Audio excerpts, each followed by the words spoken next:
My darling girl, I know that look. The one where you pretend it doesn't bother you. The one where you say, it's fine, but your body has already started packing its bags.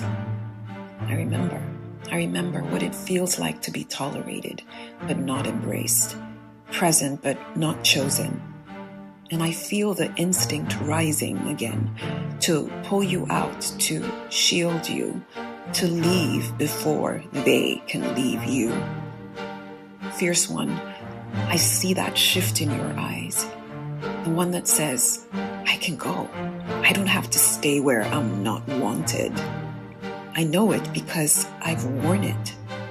The quiet calculation, the emotional packing, the dignified detachment that looks like strength, but is really protection. You've always known how to exit gracefully.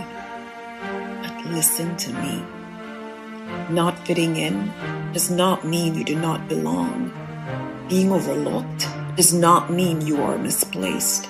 Feeling the sting of exclusion does not mean you're out of alignment. Sometimes it means you are first.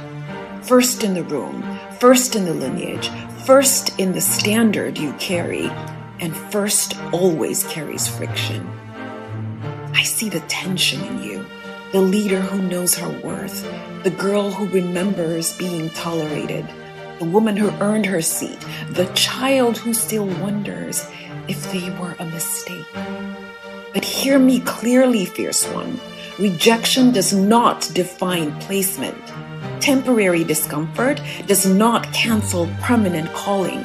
You do not abandon every room that resists you. You discern. You breathe.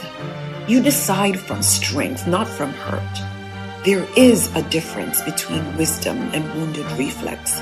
The reflex says, leave. Protect yourself. Detach before it costs you more. Wisdom asks, is this misalignment or is this formation?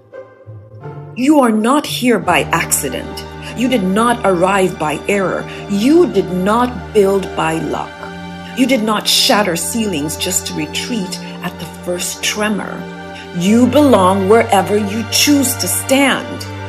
Not because they affirm you, not because they understand you, not even because it feels comfortable, but because you carry authority, because you carry anointing, because you carry presence that literally shifts rooms, whether they acknowledge it or not. Little me, daughter of mine, woman becoming, we will not shrink. We will not flee simply because we are not fully embraced. And if we move, it will not be as fugitives from rejection. It will be as architects of our own direction. But until clarity comes, we stand, whole, steady, unapologetic. You belong wherever you choose to stand.